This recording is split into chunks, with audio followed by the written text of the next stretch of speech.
Jesús, luz para alumbrar el camino del que está perdido y nos hunde en la tormenta. Y sé, sal, y donde hay necesidad, sal para devolverle el sabor de su gran amor y regarlo por la tierra. Hola, ¿cómo estás? Bienvenidos una vez más a tu programa Luz y Sal. Te habla tu amigo Julián Rebolledo y bueno, recuerda darnos ese like, ese share, compártelo para que sea de bendición para alguien más. Bueno, hoy les voy a hablar de un tema que puede sonar bastante controversial. Les voy a pedir me regalen todos sus 5 sentidos. Vamos a tratar de explicarlo de la mejor manera posible. El tema se llama ¿es la sangre de Jesús un amuleto? Así es.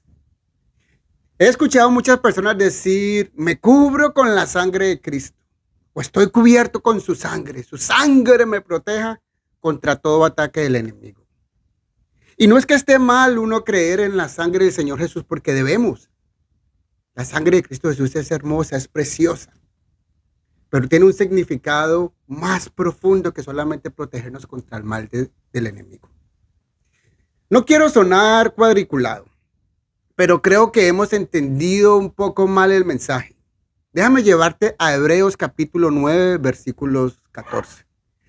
¿Cuánto más la sangre de Cristo, el cual mediante el Espíritu Eterno se ofreció a sí mismo, sin mancha a Dios, limpiará vuestras conciencias de obras muertas para que sirváis al Dios vivo?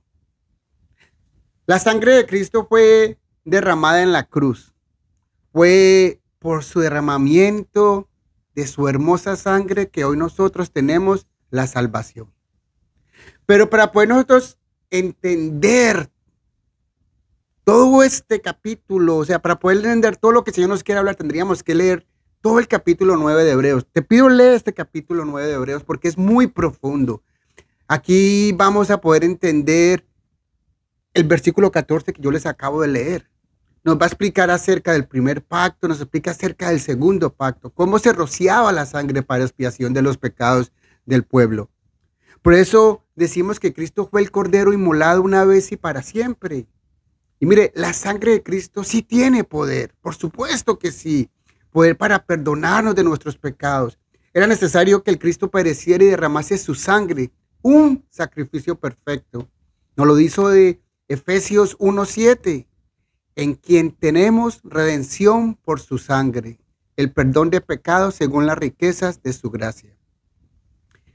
Si hay algo que nosotros debemos tener bien claro hoy en día, es que su sangre fue señal del nuevo pacto. Era necesario que Él pereciera en la cruz y que resucitara para darnos salvación. Su sangre nos perdona todos nuestros pecados, nos lava, nos limpia, nos justifica para así poder tener nuestra salvación. Mire, existen muchos versículos que mencionan la sangre de Cristo, pero todos nos llevan al mismo lugar, a la cruz. ¿Con qué objetivo? Perdonar nuestros pecados. Mire, su sangre no me va a cubrir de que yo peque o no. Somos nosotros mismos quienes debemos cuidarnos de hacerlo. El problema está en que hemos aprendido, o no hemos más bien aprendido a valorar el sacrificio hecho en la cruz.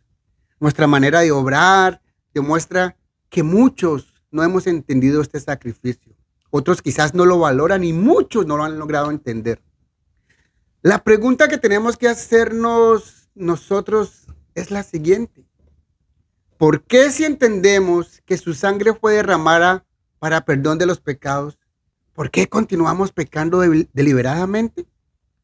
Y yo digo deliberadamente porque es que hay una gran diferencia entre caer en pecado y vivir en pecado. El que vive en pecado se goza de su maldad, ignora y no valora el sacrificio hecho en la cruz. El que cae en pecado es aquel que de repente le venció la tentación, pero reconociendo su pecado, va a la cruz arrepentido. Demuestra frutos dignos de arrepentimiento. Hay una gran diferencia entre el uno y el otro. Y esto tiene que ver con perfección, con luchar día a día, intentando de ser mejor personas, aprendiendo en el camino y recomponiéndonos en el mismo.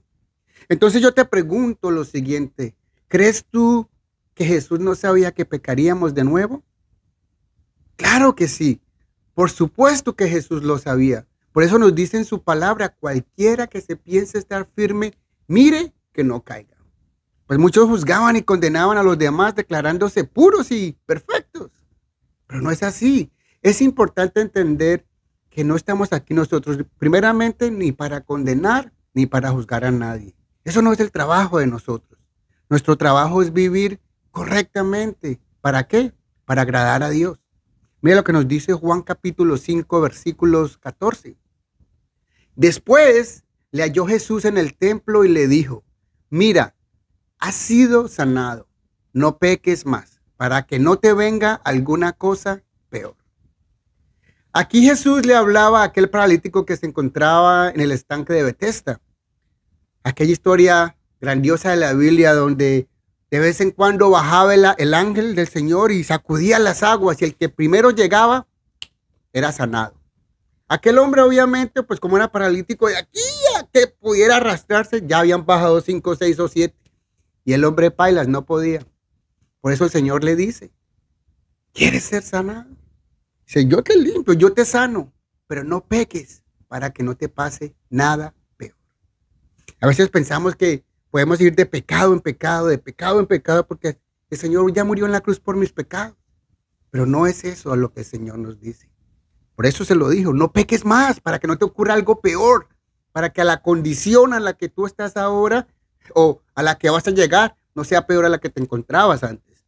Así que meditemos mucho en esto. Pensemos, no es pecar por pecar. La sangre de Cristo derramada en la cruz para perdón de nuestros pecados no nos da licencia para pecar. Porque es que Dios nos ama como somos. No. Demostrar frutos de arrepentimiento tiene que demostrar un cambio en nuestras vidas. Otro ejemplo lo encontramos también en aquella mujer que fue encontrada en el adulterio y el pueblo la iba a apedrear. Jesús interviene. ¿Pero qué le dice al final? ¿Dónde están los que te condenan? No queda ninguno, dice ninguno. Dice, ni yo te condeno. Vete y no peques más. Así es. Si de verdad queremos su protección, dejemos de cubrirnos con la sangre de Cristo como si fuese un amuleto. ¿Qué tal si mejor tomamos nuestra responsabilidad? Obramos correctamente. ¿O qué tal si le pedimos a Dios que nos libre de todo mal? Y tal como nos enseña la palabra, pidámoslo en el nombre de Cristo Jesús. ¿Qué tal si entendemos lo siguiente que nos dice Mateo capítulo 6, versículo 13? Y no nos metas en tentación, mas líbranos de todo mal. Lo oramos todo el tiempo cuando oramos el Padre Nuestro. Pidámosle al Padre que envíe sus ángeles protectores, que no nos permita caer en esas tentaciones.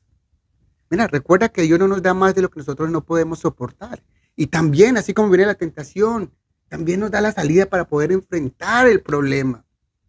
Pidámosle al ángel de Jehová que acampa alrededor de nosotros, que nos cuide, que nos protege, que nos defienda. Su ángel nos cuida, su ángel nos protege. ¿O qué tal si mejor nos ponemos la armadura de Dios? Así es. Efesios 6, versículos 13 al 18. Por tanto, tomad toda la armadura de Dios para que podáis resistir en el día malo. Y habiendo acabado todo, estáis firmes. Estad pues firmes, ceñidos vuestros lomos con la verdad, y vestidos con la coraza de justicia, y calzados los pies con el apresto del evangelio de la paz. Sobre todo, tomad el escudo de la fe, con que podáis apagar todos los dardos de fuego del maligno. Y tomar el yelmo de la salvación y la espada del Espíritu, que es la palabra de Dios. Orando en todo tiempo con toda oración y súplica en el Espíritu, y velando en ello con toda perseverancia, o sea, continuamente, sin dejar de hacerlo, y súplica por todos los santos. Aquí está nuestra protección. No necesitamos usar la sangre de Cristo Jesús como un amuleto. Necesitamos entender que debemos cambiar nuestra manera de vivir. Necesitamos entender que no debemos usar la sangre para cubrirnos de nuestros pecados y pensar que el Señor ya el Señor me va a cubrir. Pequé, pero ya, me cubro con la sangre y estoy. No. No es el amuleto que nos enseñaban antes de la cuerdita en el brazo o en la billetera. No. Vistámonos con el evangelio, con el apresto. Pongámonos la armadura del Señor. Entendamos por qué su sangre fue derramada en la cruz. ¿Cuál fue el propósito de que su sangre fuese derramada en la cruz? Cristo derramó su sangre para derrotar a Satanás en la cruz, limpiar nuestros pecados y confirmar ese nuevo pacto. Ahora, la buena noticia es que estamos bajo el evangelio de la gracia y tal vez hemos estado equivocados, hemos pecado en ignorancia, tal vez la forma de orar no ha sido la correcta, pero ya el Señor ha perdonado nuestra ignorancia. Hemos dicho cosas que creemos son buenas, quizás por costumbre, pero el conocimiento de la palabra nos va a ir cambiando. Aprópiate de esa victoria, reconociendo a Cristo como tu Señor y como tu Salvador. Recibe la limpieza por tus faltas y guardemos sus preceptos para alcanzar la vida eterna. No necesitamos un amuleto, necesitamos su presencia en nuestra vida y aprender a ser obedientes a sus preceptos. Conoce la verdad y ésta te hará libre, dice la palabra. Pero para ello tenemos que pasar tiempo con Dios, leer su palabra, escudriñar las escrituras, pasar este tiempo de intimidad con Dios. Es la mejor manera de entender la sangre de Cristo derramada en la cruz. ¿Quieres la protección de Dios? Vive una vida conforme a su voluntad. No nos alejemos ni a la izquierda ni a la derecha. Caminemos con la mirada puesta en la cruz. Imitemos a Cristo. Nos vamos a equivocar, sí. Nos van a pasar cosas, sí, lo he dicho 1000 veces. El cristiano se va a enfermar. El cristiano se va a morir. La sangre de Cristo no nos va a cubrir todas esas cosas. Si la voluntad de Dios es llevarnos a su presencia, creyentes o no creyentes, vamos a irnos. La sangre de Cristo tiene un poder súper espectacular. Nos limpia de nuestra maldad y nos da la libertad, la esperanza de una vida eterna. Su sangre derramada en la cruz nos dio a nosotros la esperanza de una vida eterna. Esta es la palabra de hoy. No te pierdas la de la próxima semana porque vamos a hablar de el poder de su nombre, el nombre de Cristo Jesús.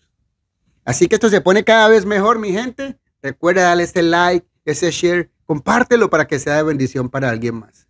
Te habló tu amigo Julián en tu programa Luz y Sal. Chao, chao, nos vemos. ¿Quién soy yo para señalar a aquel que ha caído y beber de esta copa de ignorancia? ¿Quién soy yo para criticar a aquel que está perdido? Si alguna vez yo estuve allí.